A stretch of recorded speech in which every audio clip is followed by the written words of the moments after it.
Yesu nashimwe. Amen.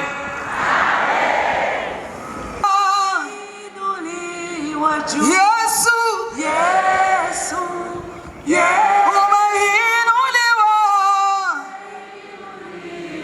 Yesu, ongeza kasauti kidogo.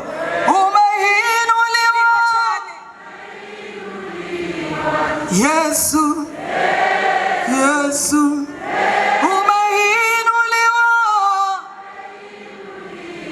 Bisigura ko Yesu ashizwe hejuru, vugishijwe ryawe ryose. Umeinuliwa Yesu, Yesu.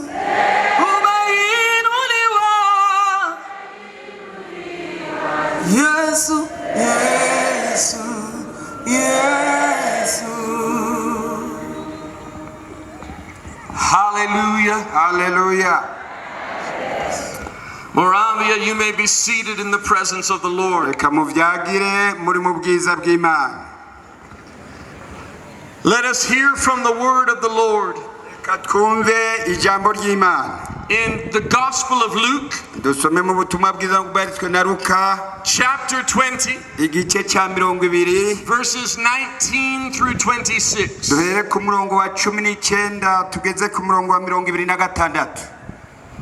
Luka 20:19-26. Dusome mu izina rya Yesu.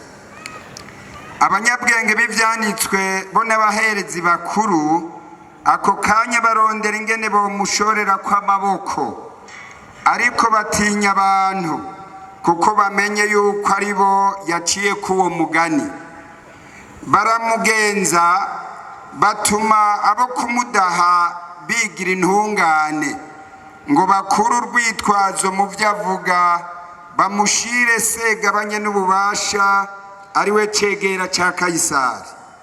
Baramubaza bati, mwigisha, turazi yuko uvuga kandi wigisha neza, kandi kudatinya ijunja ry'abantu, ariko ko wigisha inzira y'Imana vy'ukuri.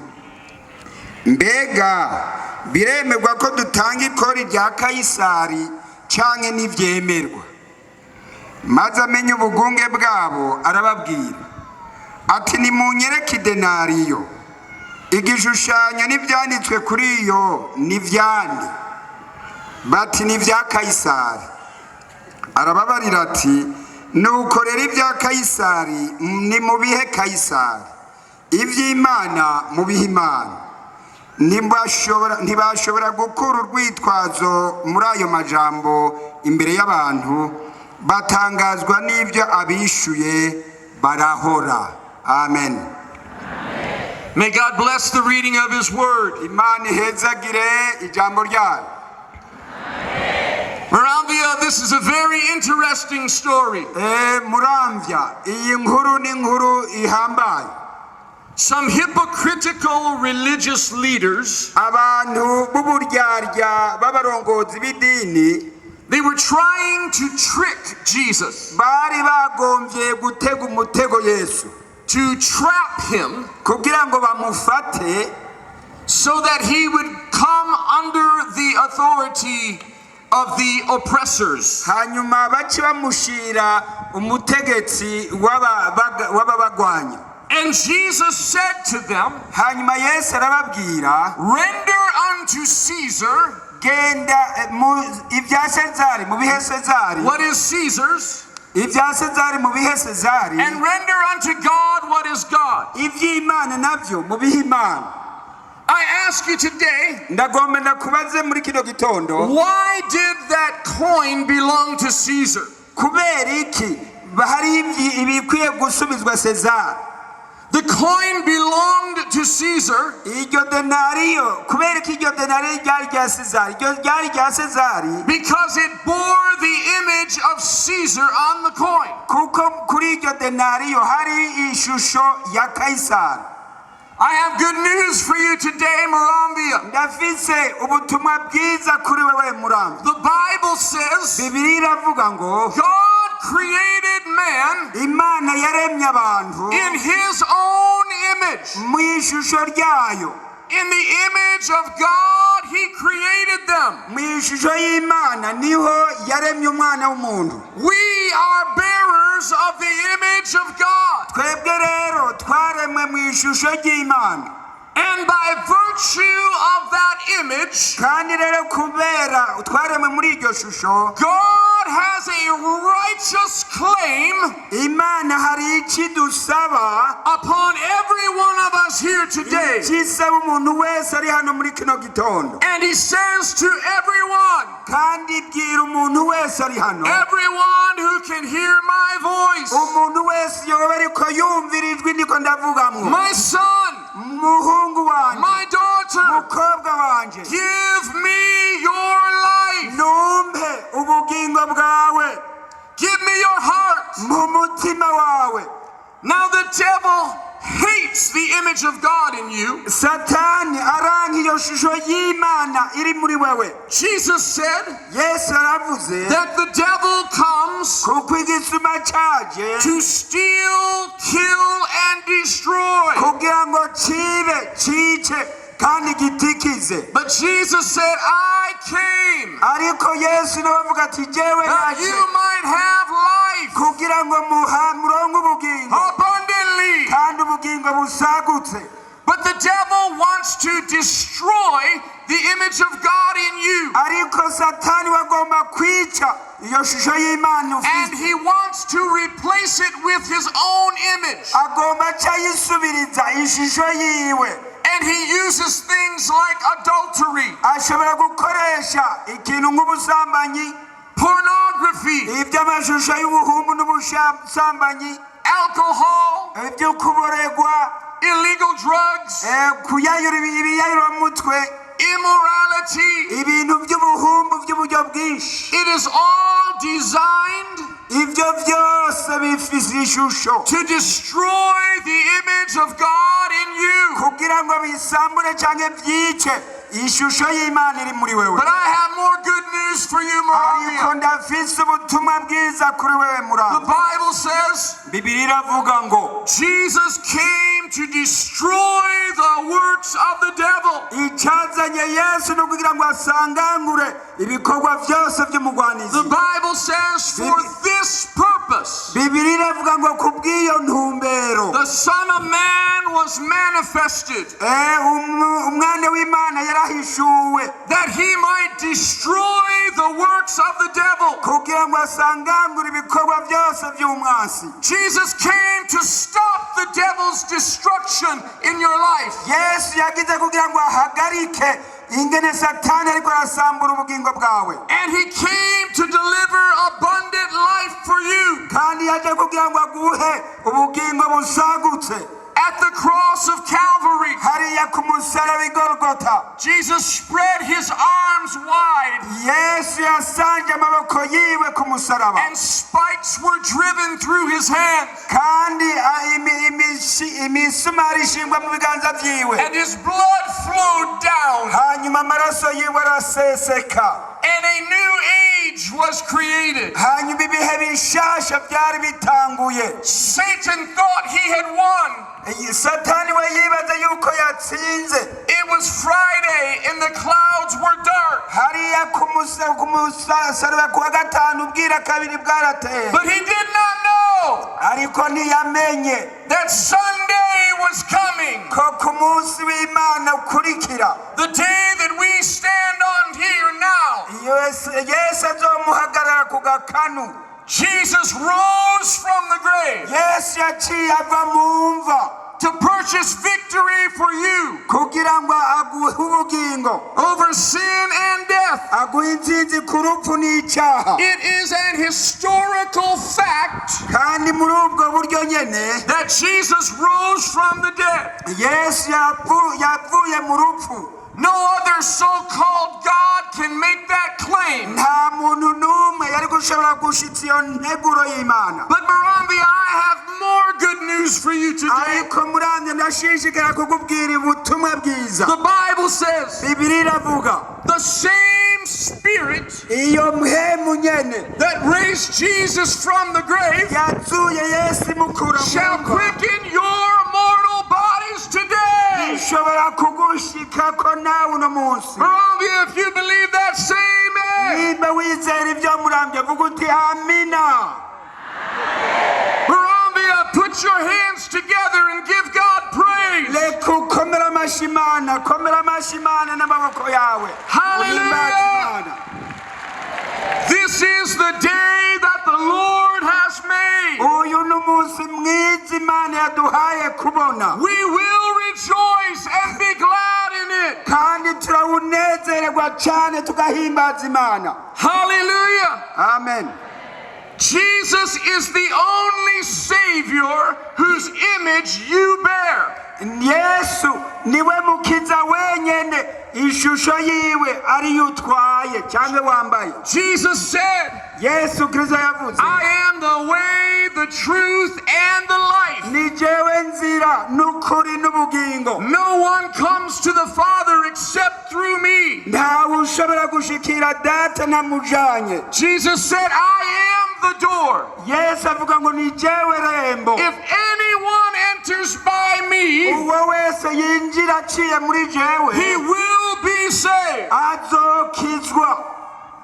Jesus came to deliver us, Yesu yaje kugira ngo atubohore, to give us abundant life. kugira ngo aduhe ubugingo busagutse. The Bible says Bibiliya iravuga ngo that the Father anointed Jesus of Nazareth nguko Yesu yasize amavuta Yesu Umunyanazareti with the Holy Ghost and power. mu bushobozi bwa mpemu yera n'ububasha. And he went forth doing good Uwo Yesu yagenda agira neza bose, and healing all yakiza bose who were oppressed by the devil. abo bari batwajwe ituntu n'umwansi. Moravia, can you say all? Muravyo muvuga ngo bose. One more time. Subiramo. He healed all who were oppressed by the devil. Yakijije bose bari batwajwe ituntu n'umwansi. Jesus came to deliver you. Yesu yaje nawe kugira ngo akubohore. He came to rescue you. Yagomba kugira ngo agusubize He ubugingo. came to set you free. Yagomba kugira ngo akugire uwidegembya. The gospel is liberation.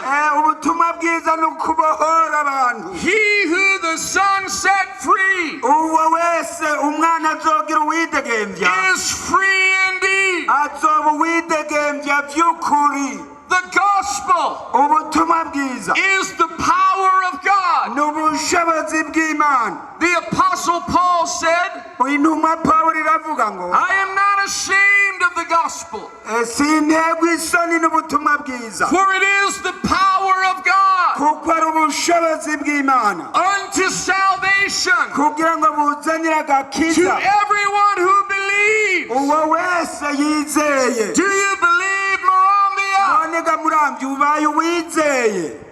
If you believe, put your hands together and give God praise. Nimba wizeye komera amashyi Imana uyihe icyubahiro. Satan wants to permanently wipe out the image of God in you. Satani agomba gusambura cyangwa kwica ishusho y'Imana iri muri wewe. Salvation Agakiza liberates karabohora the image of God in you.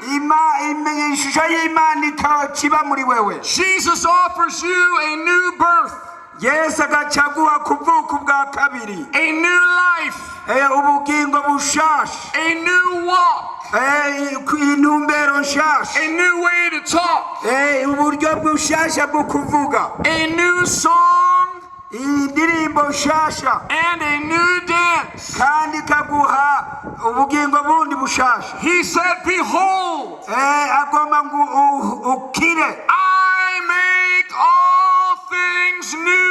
Ibintu byose ndabihindura kuba bishasha. It is the great exchange. Ni ikintu gitangaje cyane. He became poor that you might be rich. Yigize umworo kugira ngo wowe nanjye dutungishwe. He took your sickness so you could be well. Yafashe indwara zawe zoba zikujigirije. He died so that you may live. Yarapfuye kugira ngo nawe uhabwe kubaho. Moravia, Muramvya, may I tell you a story? ndababwire inkuru imwe. nobabwira inkuru imwe. There was a rich man. hariho umugabo umwe yari atunze. He owned a mansion.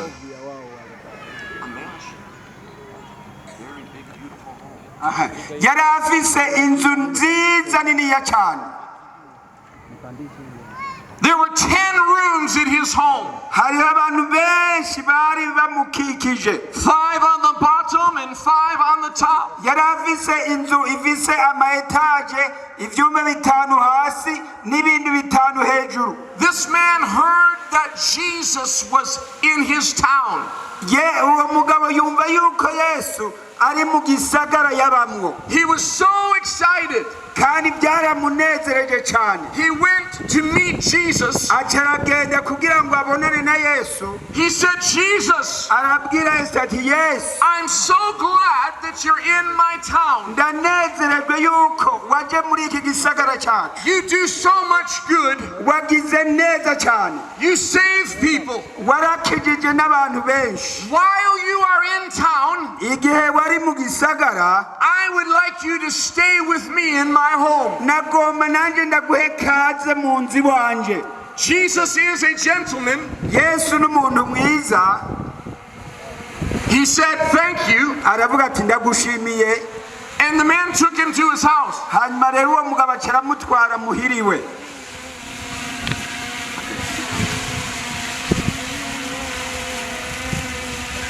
When Jesus arrived at his home, igihe Yesu rero ashitse mu nzu iwe y'uwo mugabo, he said, Jesus, I'm going to give you the best room in my house. uwo mugabo aramubwira ati, Yesu, ndaguha icyumba kirusha ibindi kuba cyiza muri iyi nzu yanjye. It's upstairs. iri hejuru ku igorofa. It's a big, beautiful room ni icyumba cyagutse kandi cyiza. with a big, comfortable bed gifise uburiri bwiza cyane.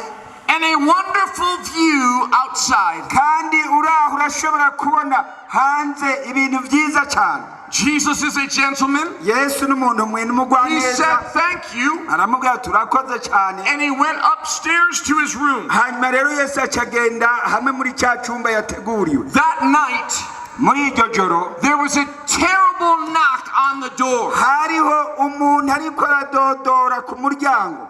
The man went to open up the door, hanyuma rero uwo mugabo aragenda arugururira uwo ariko aradodora. and Satan was at the door. ni satani yari ahagaze ku muryango ariko aradodora. He thrust open the door, hanyuma aca arugurura umuryango. and he came into the man's home. hanyuma aca yinjira mu nzu y'uwo mugabo. He tormented him all night long. baca baraniga nijoro ryose. Now, early the next morning, hanyuma bukeye, just before dawn, imbere y'uko izuba rirasa, Satan slipped out of the door. satani acaragerageza ariyombora aragenda. A short time later, akanya gatoya hanyuma, Jesus came walking down the stairs. hanyuma Yesu acarururuka ingazi aja hasi. And the man said, Jesus, hanyuma wa mugabo aramubwira ati, Yesu, I forgot you were here. erega nibagiye ko waba waraye hano. Satan came into my home last night, satani yaje muri iri joro rikeye, and he tormented me all night long. kandi yarangiriye nabi muri iri joro ryose.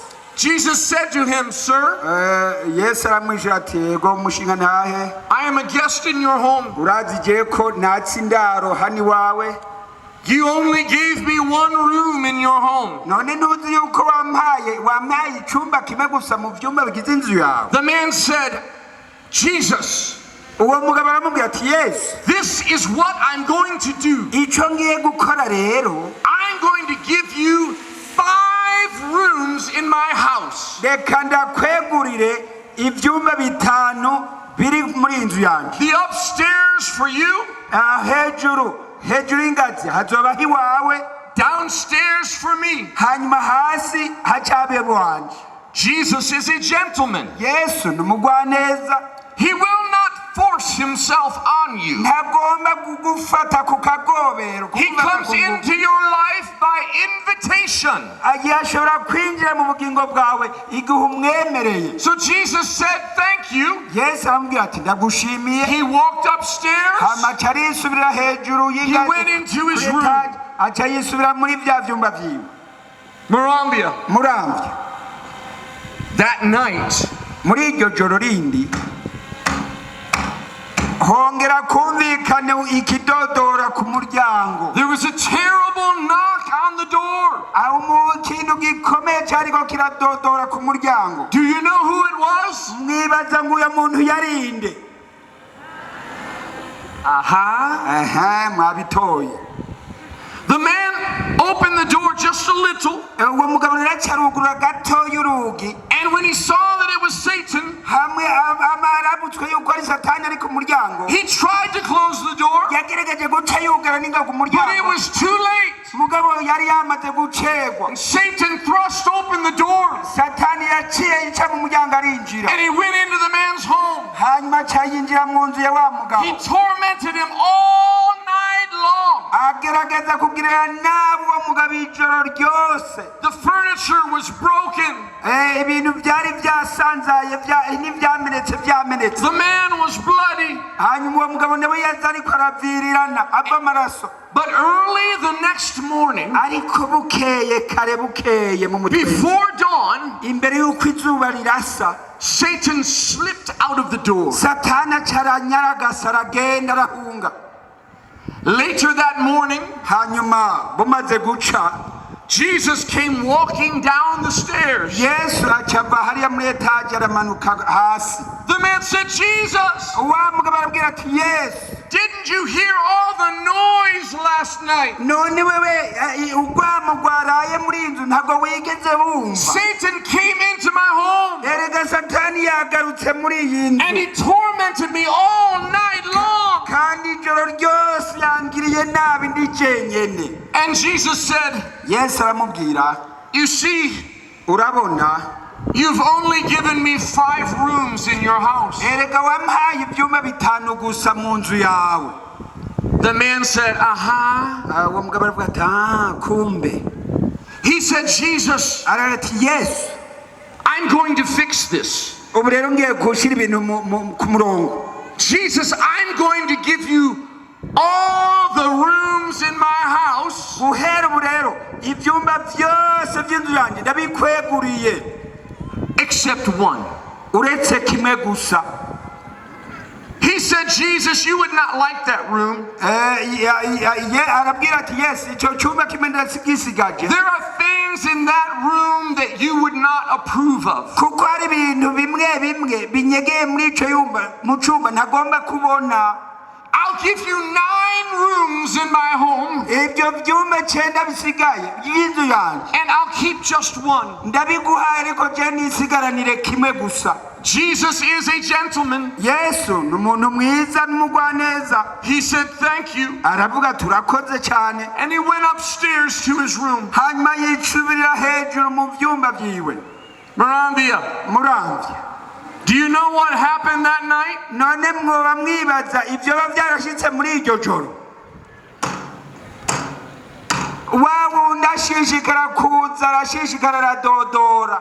There was a terrible knock on the door. hanyuma yumva ikintu gidodora gikomeye hagera ku muryango. The man was startled. hanyuma uwo mugabo acarabyuka, He went to the door with his hand trembling. aragenda ku muryango, ikiganza kiwe kiriko gihinda gashitsi. He man all night long. acagirira nabi uwo mugabo baranigana ijoro ryose. That morning, early in the morning, before dawn, imbere y'uko izuba rirasa bukeye, Satan slipped out of the door. satani acaranyagasa arava haragenda.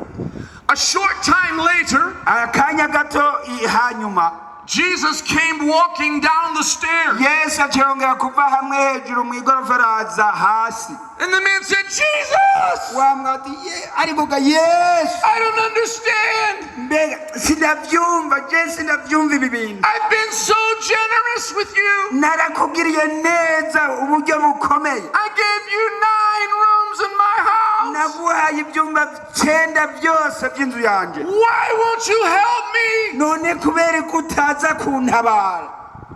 And Jesus put his arm around him. hanyuma yesu acamufata ku rutugu. He said, you see, my friend, urabona mugenzi wanje, You only gave me 9 rooms in your house. erega we je wanyeguriye ibyumba 9 gusa by'inzu yawe.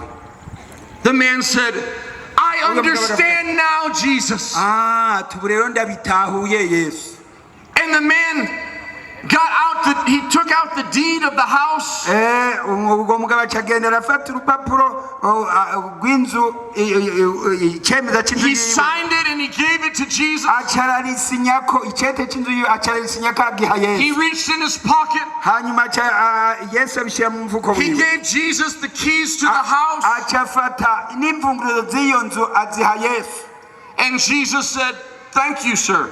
Yesu aramubwira ati urakoze cyane mushinga nawe. Because Jesus is a gentleman. kuko Yesu ari umugwaneza yiyoroheje.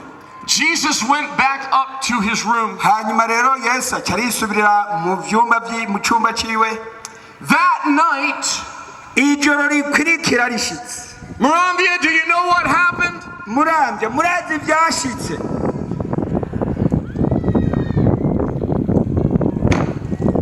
wabunda dodora arongera aragaruka ku muryango aradodora. There was a terrible knock at the door. ahumvikana urwamo rwo kudodora rukomeye hariya ku muryango. Do you know who was there? mwibaza ngo uwari ku muryango ninde? Ego. The man heard the knock on the door. wa mugabo arumva yuko ari udodora ku muryango. He stepped toward the door. yari agerageza kwegera umuryango. He reached out. His hand was trembling. agerageza gufata hariya bugururira n'ukuboko guhinda gashitsi. And just before he touched the door handle, imbere yuko afata pwanye y'umuryango, he felt a hand on his shoulder. aza yumva ikiganza kimukoze ku bitugu. And he turned around. hanyuma carahindukira. Do you know who it was? uwo yari amukoze ku rutugu mwibaza ko ninde? He turned around and Jesus was standing there. hanyuma rero carahindukira asanga Yesu ahagaze ngaho. He said, excuse me, sir. acavuga ati mbabarira cyane, I'm the owner of this house. ndi mwene iyi nzu. And as the owner of this house, kandi ni jewe iyi nzu ni gwanje. I protect this house. ntushobora gufata iyi nzu. So the man stood aside. rero wa mugabo acaja inyuma ya Yesu. And Jesus threw open the door. hanyuma rero Yesu bari wagenda yugurura wa muryango. Do you know who was there? murazi wari ahagaze inyuma ku muryango? inde? mwabitoye. Jesus threw open the door. hanyuma Yesu rero acarugurura umuryango. And he stood there shining like the sun. hanyuma rero aca ahagarara arabagirana nk'izuba. And the devil saw him. hanyuma Satani amaze kumubona, And he was startled. acaratinya. He looked at Jesus. acararaba Yesu. He looked at the number on the door. acaraba inomero y'iyo nzu. He looked at Jesus again. haca yongera araba Yesu bugira kandi. He looked at the number on the door. haca yongera araba ya nimero yanditse ku nzu. And he said, excuse me, sir. ati murantunga nyakubahwa, I believe I have the wrong house. nibaza yuko nihenze ku nimero y'inzu. Hallelujah, Muramvya. Haleluya muramvya. That same Jesus is here today. uwo Yesu nyene ari hano kuri uno munsi. And he says to everyone who can hear my voice, kandi ari kubwira uwo wese ashobora kumva ijwi ryanje. my son, muhungu wanje, my daughter, mukobwa wanje, give me your house. mpa inzu yawe, Give me your life. mu bugingo bwawe. Muramvya, muramvya. would you please stand to your feet? reka ndabasabe muhaguruke. haguruka muhagarara aho muri. haguruka. The gospel message is very simple. ijambo ry'ubutumwa bwiza riroroshe cyane. God is holy. Imana ni yera. Mankind is sinful. ariko umwana w'umuntu ni umunyabyaha. Holiness is the nature of God. ukwera ni ukw'Imana, ni kamere y'Imana. Sin is the nature of man. ariko gukora ibyaha ni ibya kamere muntu. But God took the initiative ariko Imana yaragize umugambi ukomeye to remedy our condition. salvation. kugira ngo ihindure ingene tubayeho. He sent his only son, Jesus Christ, yarungitse umwana wayo w'ikinege Yesu Kristo to die on the cross of Calvary, kugira ngo apfe ku musaraba hari igorogota, to pay for your sins and mine. kugira ngo akurire umwenda w'ibyaha byawe nanje. And all that we can do Ivyo vyose icyo rero dusabwa gukora in response to everything God has done for us. kugira ngo dusubirize mu nkoko ivyo vyose Imana yadukoreye. Three things. Hari ibintu bitatu tubwirizwa gukora. Recognize. Kwemera.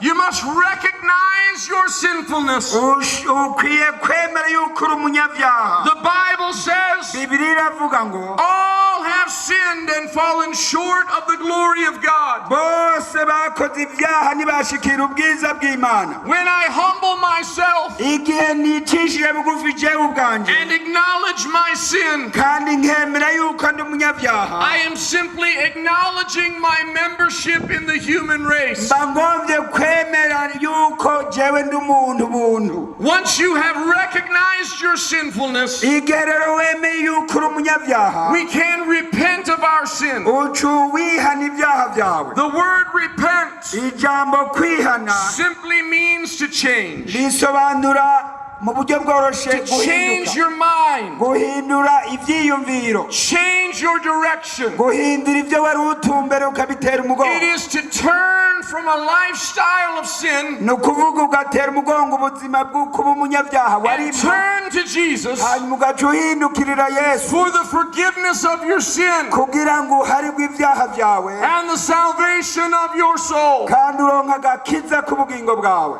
Once you've recognized your sin, igihe wemeye yuko wacumuye, repented of your sin, hanyuma ukihana ibyaha byawe, all that is left to do ikiba gisigaye gukora is receive the free gift of ni salvation. ukwakira ingabire nziza y'agakiza. In other words, commit your heart to Him by faith. mu yandi majambo wegurira ubugingo bwawe Imana mu kwizera. Moravia, wave to me if you are hearing me. niba muriko muranyumvya tara muri biganza byanyu muzungagize ndabe.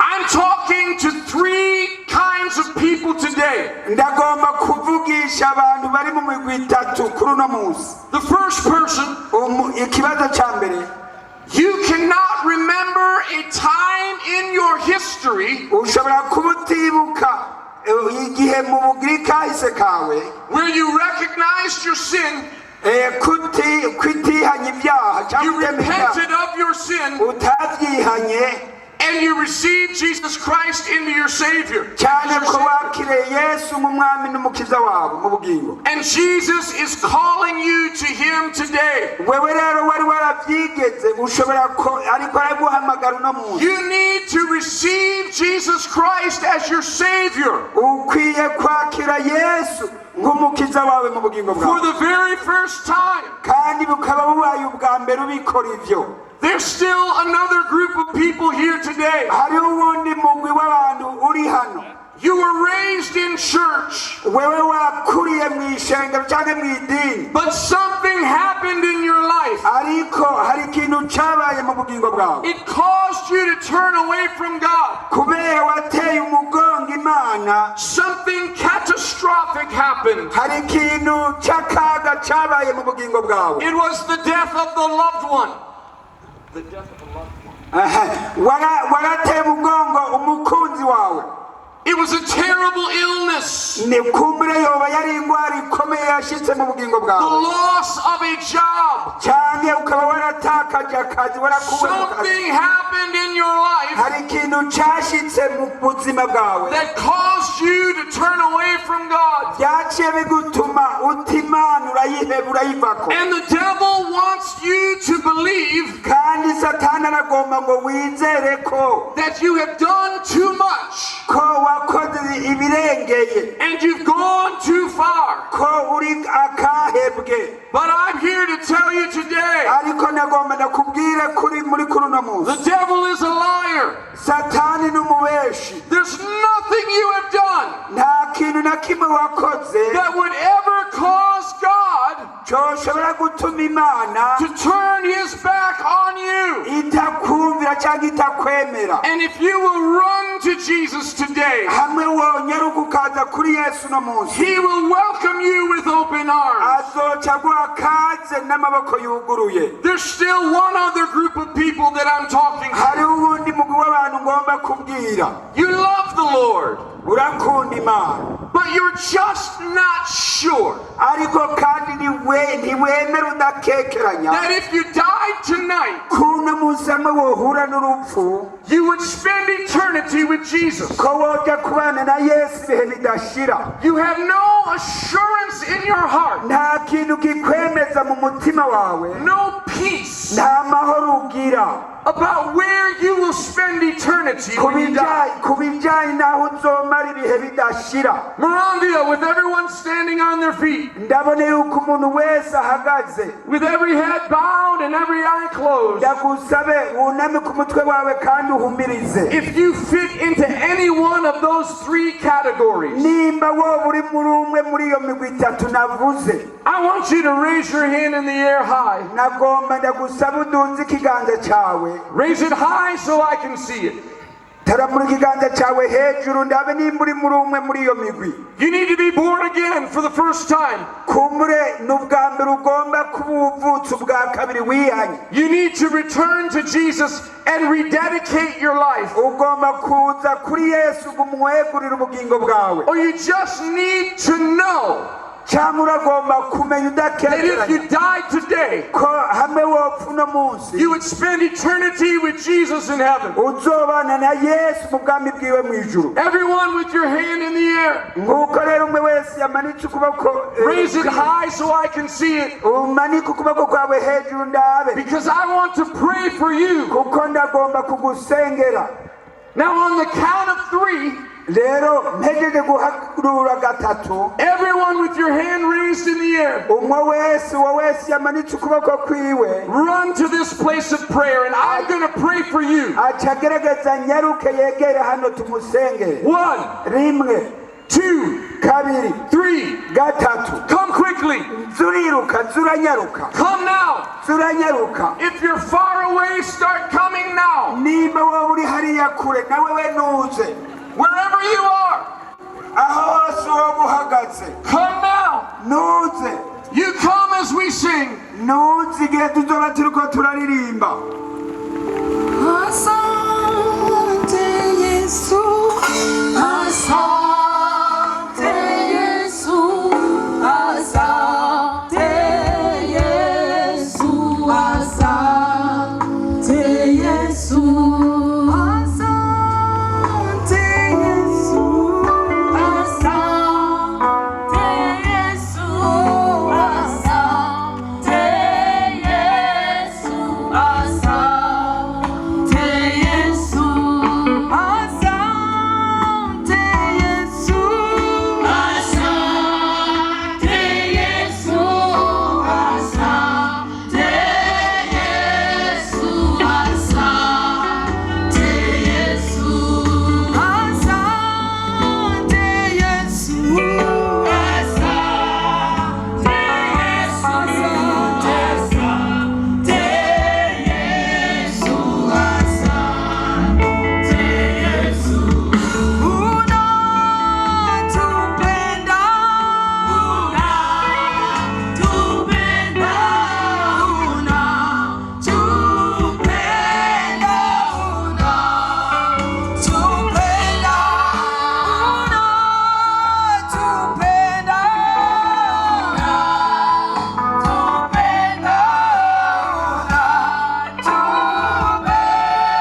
batwegera baza hano, but there's still people here.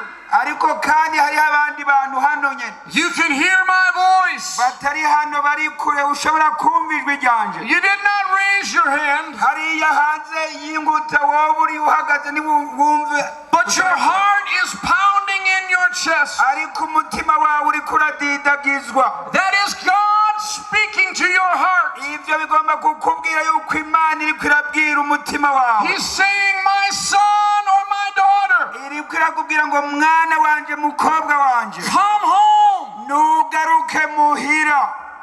We're going to wait for you just one moment longer. Turakurindira, twongere dufata akanya Wherever tukurindire. you are, aho wose wowe urahagaze do hariya not kure, let anything stand in your way. ntiwemere yuko hari ikigutangira kuza. Do not let the fear of man ntukundire yuko gutinya abantu limit your opportunity today. ko kubuza kugira ibakwe wagize.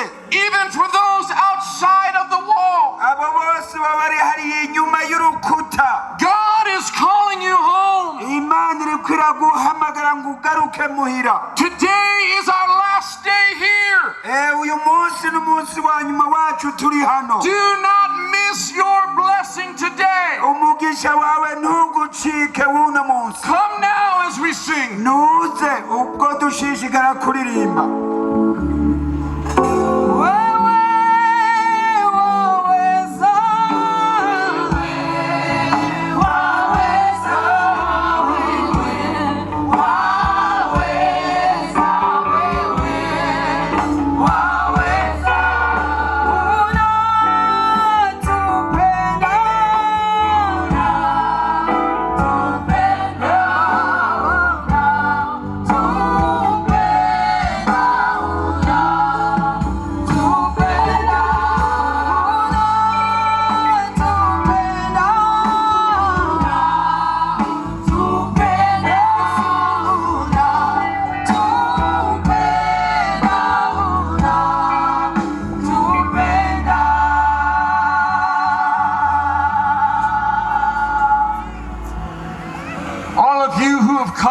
For prayer today, mwebwe mwese mwegere hano kugira ngo tubasengere uno munsi. You're making the most important decision of your life. wagize wafashe ingingo ikomeye mu bugingo bwawe. I'm so proud of you.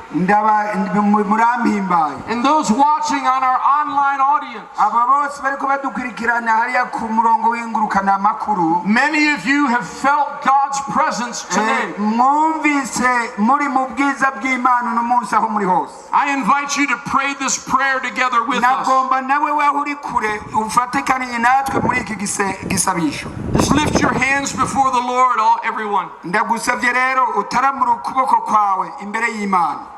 And repeat this prayer out loud after me. hanyuma usubire mw'iri sengesho mwijwi ryumvikana cyane. Heavenly Father, data wa twese uri mw'ijuru, I admit that I have sinned. ndemera yuko nacumuye. I believe Jesus died for my sins. ndizera ko Yesu yapfiriye ibyaha byanje. And he rose from the grave. kandi yavuye mu mva To give me victory kugira ngo ampe intsinzi over sin and death. ku cyaha n'urupfu. I confess my sinfulness. ndatuye ukuba umunyabyaha kwanje. I repent and turn away from my sin. ndihanye kandi ndahevye ibyaha byanje. Please forgive me of my sin. ndagusavye uharire ibyaha nakoze. Wash me in the cleansing blood of Jesus. unyezeshe amaraso ya Yesu Kristo. I invite you into my life. ndaguhaye kaze mu bugingo bwanje. Please make me a new person. numpindure umuntu mushasha. From this day forward, guhera uno munsi n'ibihe byose biri imbere. I confess Ndatuye that Jesus Christ is my Savior ko Yesu Kristo ari umukiza wanje and the Lord of my life. kandi umwami w'ubugingo bwanje. In the name of Jesus I pray. Mu izina rya Yesu Kristo niko nsenze. Amen. Amen. Amen.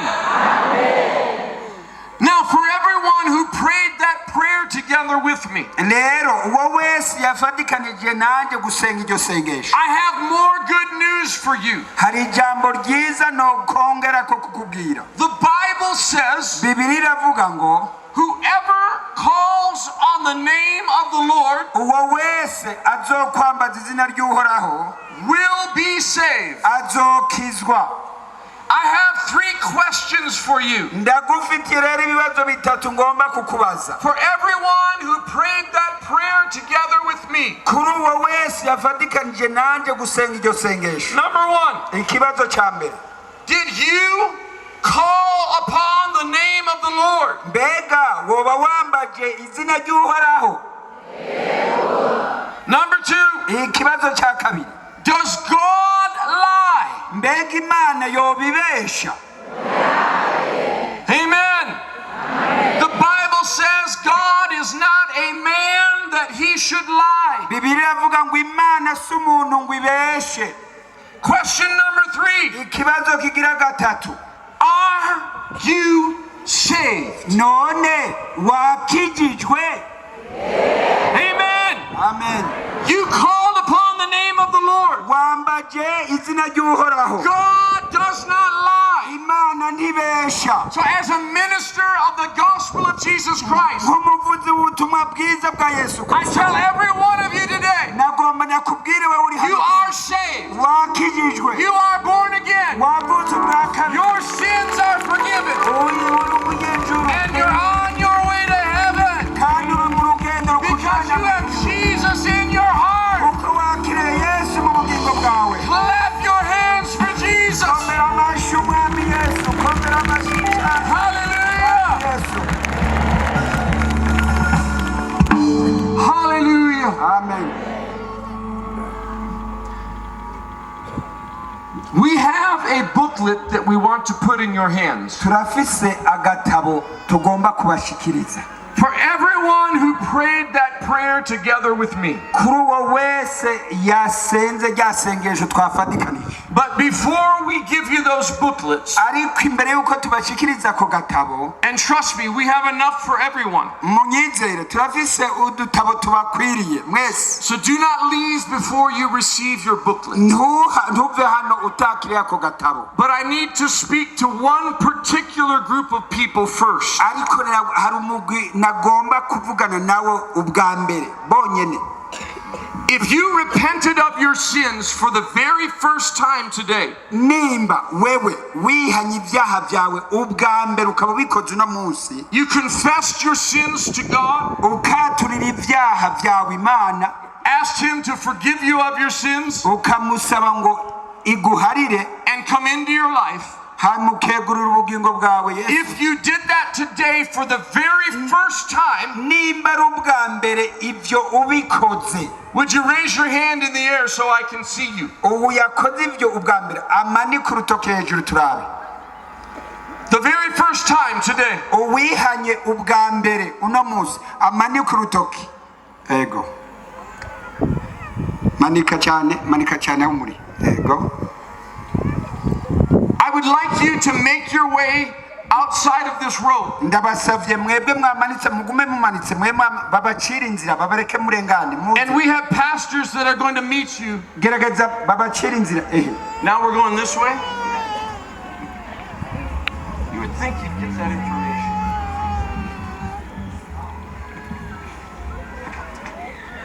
They want you to go this way. Gerageza mubabisi. But you can come out from wherever you are and come around this way. Gerageza mubabisi abamanitse urutoki. Okay. Shishikare muze babacira inzira muze.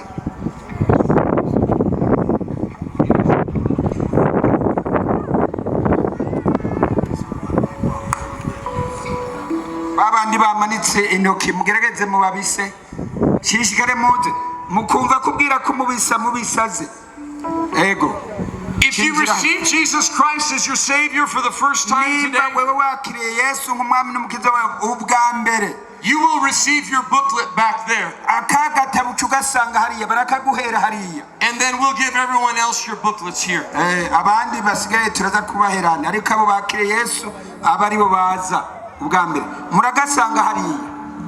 Ingo shishikare muze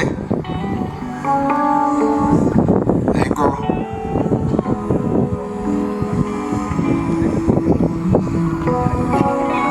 Mumuhinzira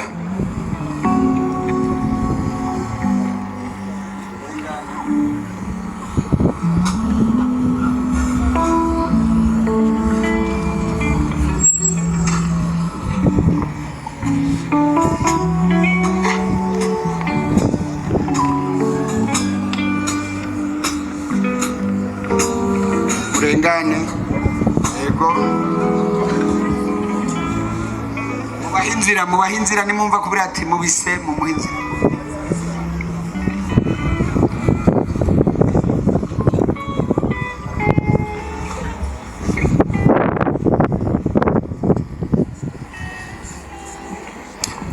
Okay, if our evangelists will now hold the booklets up in the air.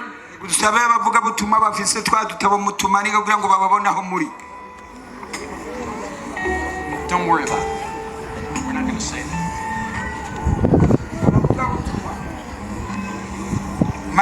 If you want a book, just come and receive a book from these men here with the books. You see?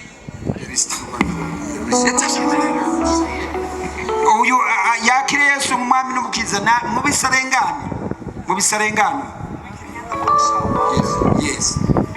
Shishikare mutango utwo dutabo abatatwakiriye mubaduhe mutubahe. Hariho n'abandi bahagaze hari inyuma mushobora kugenda bakatubahariye.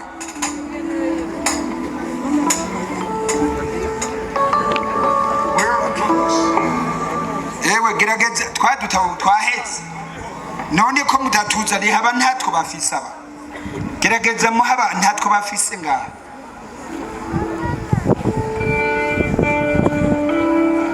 Hariya hose twara hariya bari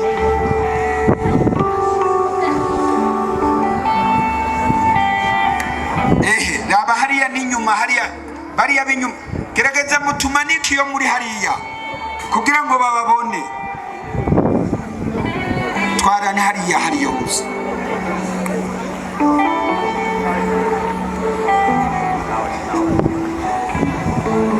We need some evangelists to take some books up.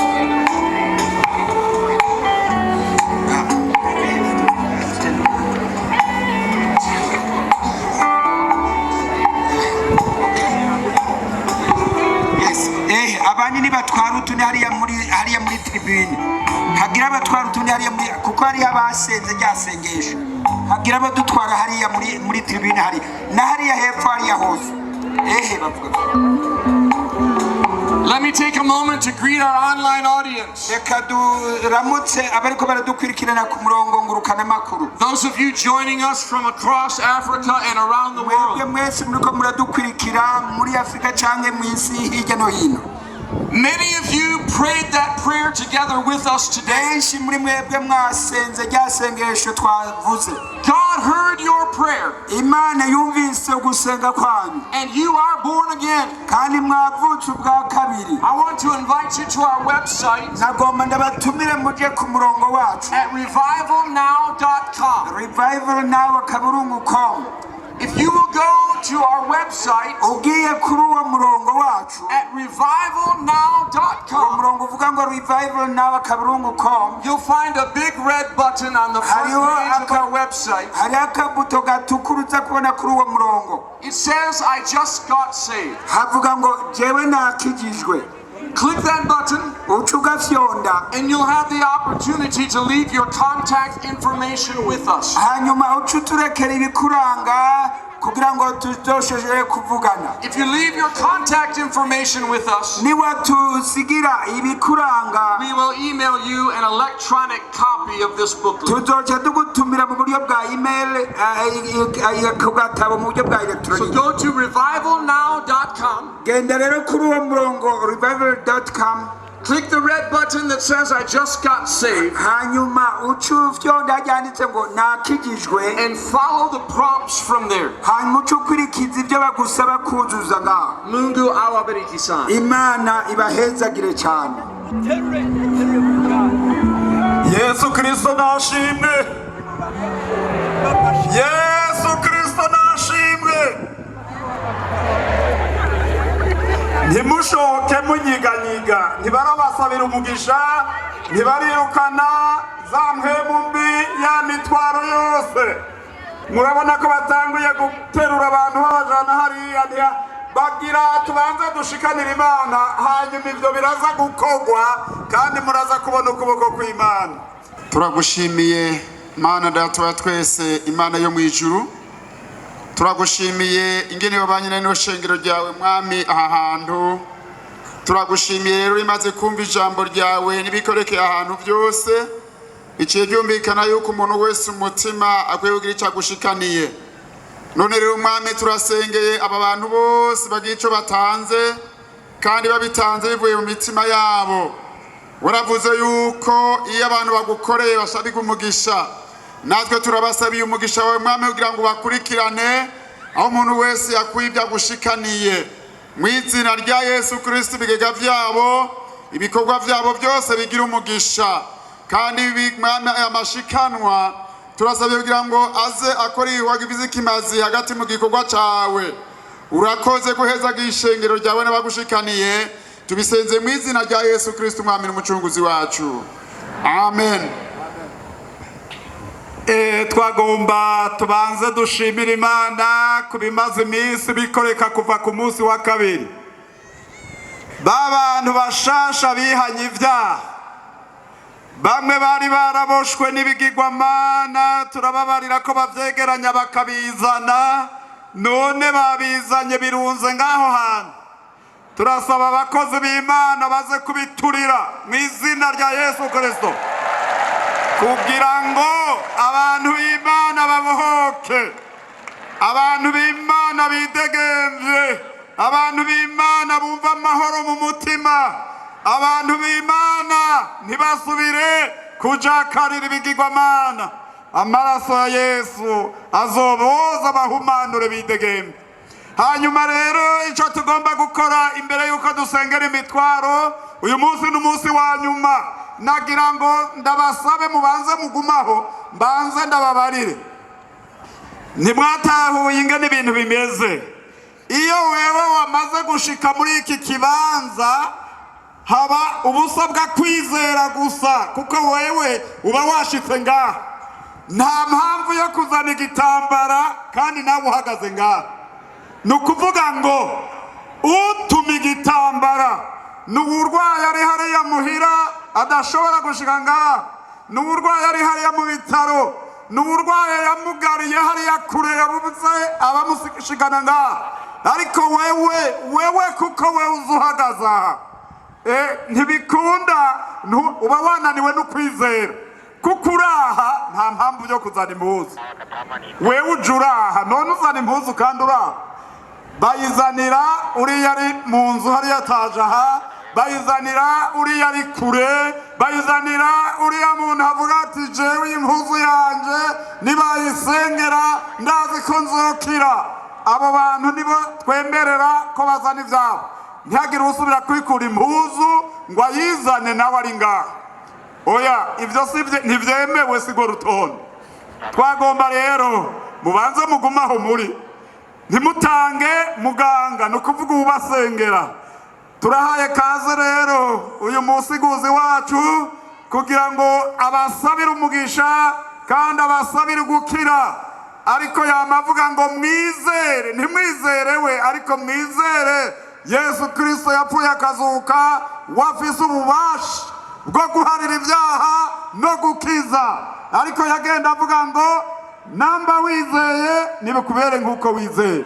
Ibyo musabwa rero ni ukwizera. Ntihagire rero usubira guterera impuzu hejuru, uwiyambura impuzu, oya, kireka uwo bayirungikanye bariya basigaye imuhira. Murakoze cyane, reka tumuhe ijambo. Kaze cyane.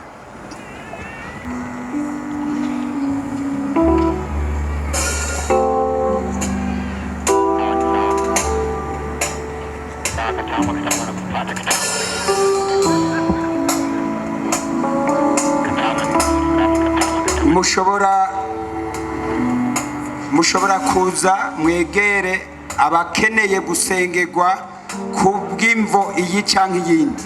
Muze mwegere aho umuntu wese yumva ko ari icyo akeneye.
I want to thank you for coming forward to receive prayer today. nagomba ndabashimire ko mwegeye hano hafi kugira ngo musengerwe uno munsi. It is not an inconvenience to me. Jewe ntaco bintwara. My wife and I are honored to pray for you. Mukenyezi wanje nanje turatewe iteka kubasengera. Before we pray, I must remind you. Ariko imbere yuko tubasengera nagomba ndabibutse. God is not moved by your need. Imana ntikangwa cyangwa ntinyiganyizwa n'ivyankenerwa zawe. He's moved by your faith. Cyane cyane ikiyinyiganza ni ukwizera kwawe. Amen. God cares about your needs. Nivyo kuri Imana iritwariritse nkenerwa zawe. But if you want to provoke God to move on your behalf, rero nimba ugomba gusunika Imana kugira ngo igire ikigukoreye, give him your faith. Numushikirize ukwizera kwawe. Jesus said, according to your faith, let it be unto you. Yesu Kristo yavuze ngo bikubere nk'uko wizeye. And do not put your faith in this man. Kandi ndabasabe ukwizera kwanyu ntimugushinge kuri jewe. Man will disappoint you every time. Abantu barashobora guhemukira ntibashitse ibyo ugomba. Attach your faith to the word of God that has been preached today. Ariko ukwizera kwawe nugushinge kwijambo ryavuzwe wamaze kumva. The Bible says that God sent forth his word. Ijambo ry'Imana rivuga ngo ituma ijambo ryayo. And he healed them. Kugira ngo ibakize. And delivered them from all of their destruction. Kandi ibabohore ku ngorane zose muba murimo. Amen. According to your faith, bijyanye rero n'ukwizera kwawe, it will be unto you. Bikubera uko nyene. So make sure, amen, make sure that your faith is attached to the word of God. Wumve rero yuko kwizera kwawe gushinzwe mu Mana. Amen. As an act of faith, nk'ikimenyetso rero cyo kwizera, I want to encourage you to place your hand on the place on your body that needs to be healed. Nagomba rero ndagusabe ikiganza cyawe ugishire aho hantu hose wo bubabara ku mubiri wawe. Even our online audience. Naho bo bariko baradukurikirana ku burongo ngurukana makuru. If you need healing in your body, nawe naho wo bukeneye uko ukira mu mubiri wawe. God is not limited by space and time. Imana yo nta karimbi shingirwa kabe kibihe cyangwa ikirere. So by faith place your hand wherever the healing is needed. Rero mu kwizera shira ikiganza cyawe aho ukeneye ko Imana igukora ko ngukire. And believe God for your healing today. Kandi wizere ko Imana igukiza uno munsi. Amen. Rosuka la mashikete, le kinda la bashioko, no sonda la robosioka, la binda la robokiapo, sepo kohoya mapadiende, la pica tapasika na bohondo la robohiuta, la shieke, kindioto, loboso, kuhunda la bashieke, miko hotondo la robosioko, koriete la bese, kehinda la bashi, nabenda la raboso, ketiuta la bashiuka, basiondo la robosioko, kamiende le beshe kehite, la pita, la boso, mohondo, la roboso, guliato, basieke, la sikuta, la rabasi, kumba la rabasiko, lo boliete, Kamanda la rabasioko la robosioto, la biuka la robosioko la bande, sekioto la rabadioko la robosioko, la placentia la robosioko la roboko hunda la basi, mesopoko hoto dolo la roboso, kunda la robosieke, le kianda la rabokita la robosioto, kila mabanda la rabasioko la robosiaka la base, Katalaba masa mamanda la robosioko la robokiuka, rohoya masa mamanda la bashike, lesioko la robosioko, husiata la basioko la roboki anda la rabasieke, kalioko la roboki kuglorubusa. Rosukala bakondo robokiete. Roshalikate roshanda mababa. Kita la robosi oko. Robobo kohundo la baba. Shekioto la roshalikate siato la basi. Unda la roboki. Unda la robaka. Kalika de dizisi kiese. La cara di osso la robosi. Unda la rabase. Prosho bobondo la robose. Kunda la robosi a calabase. Beso boko hondo la robosi u calabasi. Shamananda la basi u coloroboso. Resha mamanda la basi eke. Brisha boboko rusha la basi. Leso kohoto la robosi. Kondrosho hondo la robosi u calabande. Kalababamba la robosi u calabasi. Kita la rabasi a calarabadi u roboso. In the name of Jesus, Mwizina rya Yesu. I thank you, Father. Ndagushimiye data. Thank you for the faith on this pitch today. Urakoze kukwizera aba bantu bashize muri wewe. Thank you for the faith stirred on this ground. Urakoze kukwizera aba bantu bahagazemwo. Hallelujah. Thank you, Father, Urakoze data. that you anointed Jesus of Ko Nazareth Yesu yasizwe amavuta with the w'Inazareti. Holy Ghost and power. Mu bushobozi bwa mpemu yera. And he went forth healing all Kandi yagenda akiza who bose. were oppressed by the devil. Bari batunujwe n'umwansi. In the name of Jesus, Mw'izina rya Yesu. I cancel Ndahinduye ubusa. every assignment of the wicked one Igikorwa cyose cy'uwo mubi. over your life. Mu bugingo bwawe. I cancel it now Ndahinduye ubusa icyo kibi. by the authority Mu bubasha. of the shed blood of Jesus Christ Buva mu maraso yasesetse ya Yesu and Kristo. his resurrection Kandi power. buva mu kuzuka kwiwe. I call for the blood of Jesus Ndahamagaye amaraso ya Yesu Kristo. to flow back Kugira gwenda gende. through your family bloodline, Kugira ngo agende mu muryango wawe. to flow back through your history, Kugira ngo agende muri kahise kawe. and break every altar Kugira ngo asambure igicaniro that has cyose. been raised to a false God. Cyubakiwe ibigirwamana. The blood of Jesus flows down Amaraso ya Yesu namanuke. and separates you Kugira ngo agutandukanye. from all ancestral worship Ibyo byose by'abasogokuruza basenga and every ibitari altar raised to a false cyangwa God. igicaniro cyubakiwe ibigirwamana. In the name of Jesus, Mu izina rya Yesu Kristo. I break all sickness, Ndataramuye indwara zose. all oppression by the devil. Cyangwa ugutunuzwa kuva ku mwasi bose. In the name of Mu Jesus, izina rya Yesu. I bind all sickness and disease Ndaboshe indwara zose from n'ubumuga. the top of your head Guhera mu gitwariro cy'umutwe wawe. to the soles of your feet. Kugeza mu bworo bw'ibirenge byawe. In the name of Jesus, Mu izina rya Yesu Kristo. I loose healing Ndahamagaye ugukiza. from the top of your head Kugira ngo uhere ku mutwe. to the soles of your feet. Kugeze mu bworo bw'ibirenge byawe. All sickness, Indwara zose. all disease, Yewe waba umuga bwose. all unwholeness, Wewe wose wataye imuhira. all broken bones, Amaraso amagufa yose adakora neza. healed now in Jesus' name. Nukire mu izina rya Yesu Kristo. Eyes healed, Ndakwitegetse. ears opened, Amaso nubone. tongues loosed, Ewe rurimi tanga uruvuge.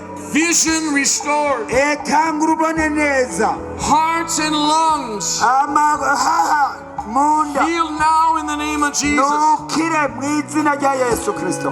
Cancer and HIV Kanseri na sida. healed now in Jesus' name. Nuve muri iyo mibiri mu izina rya Yesu. Ulcers and stomach pain Kuribwa mu nda. healed now in Jesus' name. Nawe nuhunge mu izina rya Yesu. Headaches and pain Wa mitwe idakira.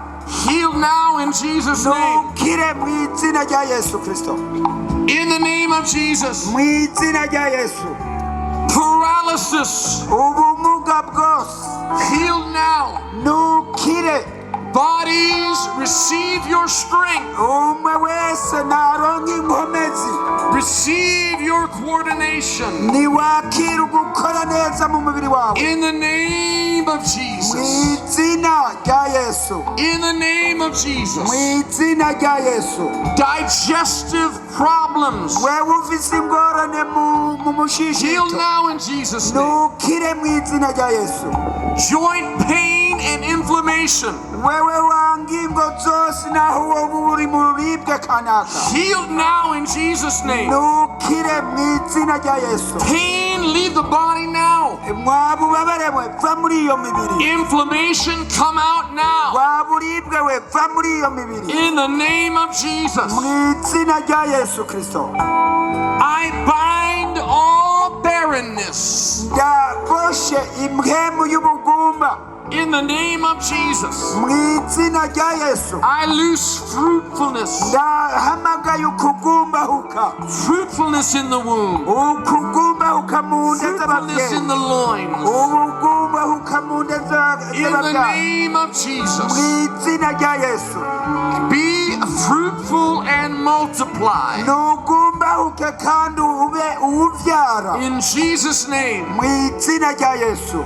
I command your body now. Ndategetse wa mubiri we, Be healed in Jesus' name. nukire mu izina rya Yesu Kristo. Receive your healing now. Wakira ugukiza kwawe, Pokea akira kwa jina la mu Yesu. izina rya Yesu, Pokea akira kwa jina la mu Yesu. izina rya Yesu, Pokea akira ugukira kwa jina la mu Yesu. izina rya Yesu, Pokea akira ugukira kwa jina la mu Yesu. izina rya Yesu, Pokea akira katika jina la Yesu mu Kristo. izina rya Yesu Kristo. In the name of Jesus I pray. Mu izina rya Yesu niho dusenze. Amen. Amen.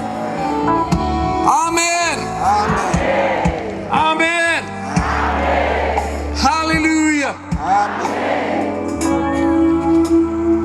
For everyone who's received prayer just now, Kuri mwe umaze gusenga, whatever you could not do icyo rero utashobora gukora before you came for prayer now, imbere y'uko uza gusengerwe, I want you to do it now in the name of Jesus. nagomba ugikore mu izina rya Yesu. Couldn't raise your arm above your head, do it now. Nimba utashobora kunyiganza umutwe wawe unyiganze, Bend your knees, do it now. nimba utashobora gutaramura amaguru yawe ubikore. Check your vision, Kiraba yuko ububona neza, check your hearing.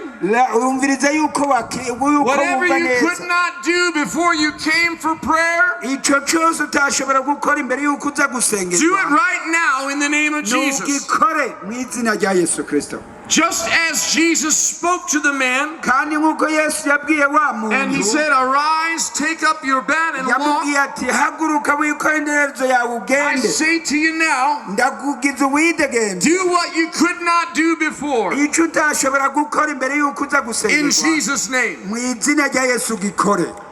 As you do that, Igihe uzoba uriko urakora ivyo, many of you are going to realize that you've been healed. hariho benshi baza kumenya yuko bakize. If you have realized that you've been healed, Nimba rero wameze kumenya yuko wakize, raise your arm so I can see it. reka ndagusabe utaramura ukuboko kwawe nimba wumva wakize. If you know you've been healed, Nimba wumva yuko uza wakize mu mubiri wawe. amen. Praise God. Imana ishimwe.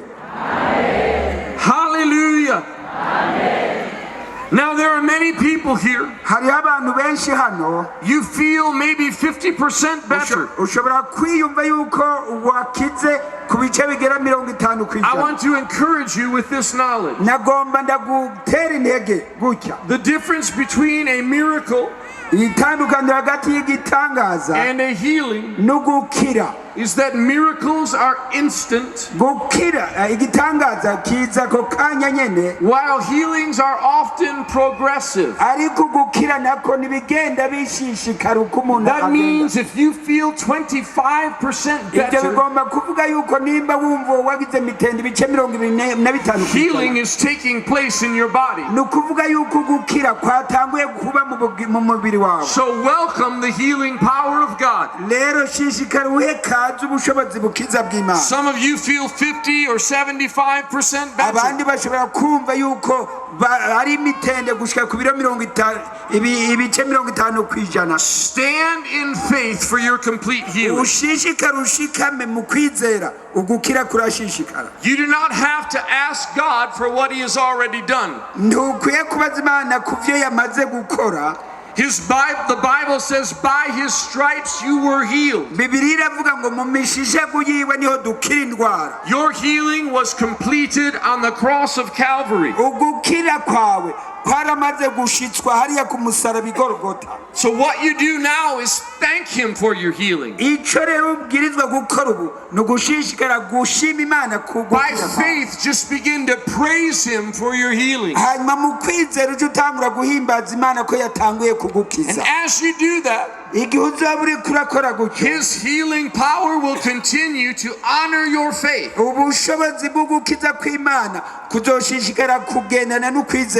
Remember, Jesus said, according to your faith, let it be unto you. If you will do what I'm telling you, some of you will be completely healed before you leave these crusade grounds. Amen. Others of you will be completely healed by the time you arrive home.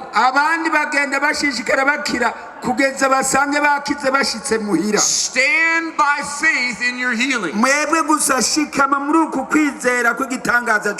Amen. Others of you, you'll wake up in the morning and you'll realize you're completely healed.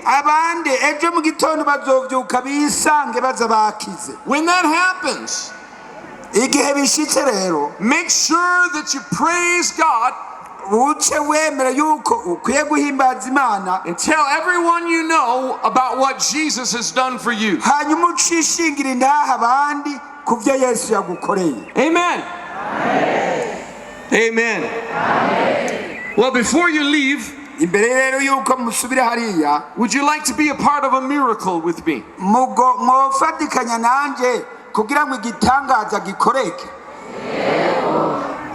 In the Bible, the Apostle Paul, he often would anoint cloth and he would send it to sick people that he could not reach.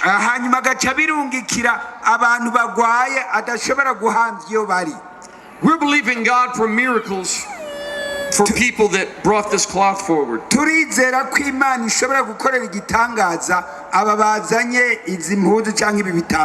as I pray, I want to invite you to stretch your hands forward toward this cloth.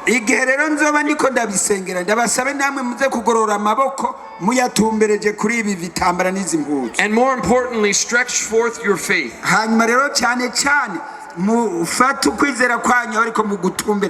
In the Bible, when that cloth reached the people,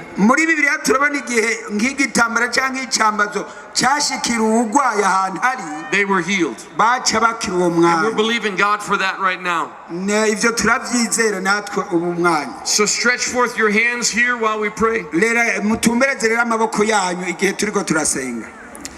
Father, I come to you in the name of Jesus. I thank you for every need represented by this cloth today. I thank you, Father, that you anointed Jesus of Nazareth with the Holy Ghost and power. He went forth healing all who were oppressed by the devil for the service of God. In the name of Jesus,